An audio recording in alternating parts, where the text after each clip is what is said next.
Giffords was hit.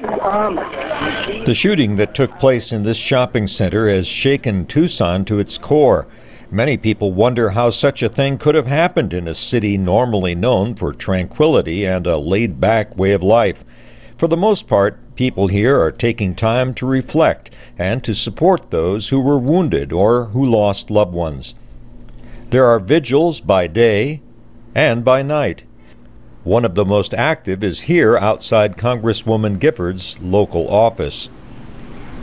University of Arizona government professor Barbara Norender says for the moment most people are putting politics aside. A lot of people volunteering, a lot of people going to the vigils, a lot of people just talking to one another about how even if they didn't vote for Giffords or they didn't like her positions, that they were very shocked and concerned about the shooting.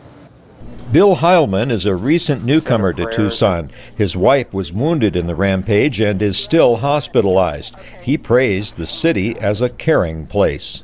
I have to say my personal experience from initially getting the call on Saturday from an anonymous woman on the scene who let me know that Susie and Christina had been in an accident. And I'm down in the emergency room here. And one of the first people I met was a minister who had heard the news and walked in off the street, not part of the staff, but was there comforting people. That's my Tucson. But politics has not been totally pushed aside. Clarence Dupnick, the sheriff of Pima County, where Tucson is located, blamed caustic political rhetoric for the shooting. The anger, the hatred, the bigotry that goes on in this country is getting to be outrageous. Some politicians and a newspaper editorial have condemned the sheriff for raising those issues at this time. They say there's no evidence that the accused shooter was influenced by political rhetoric.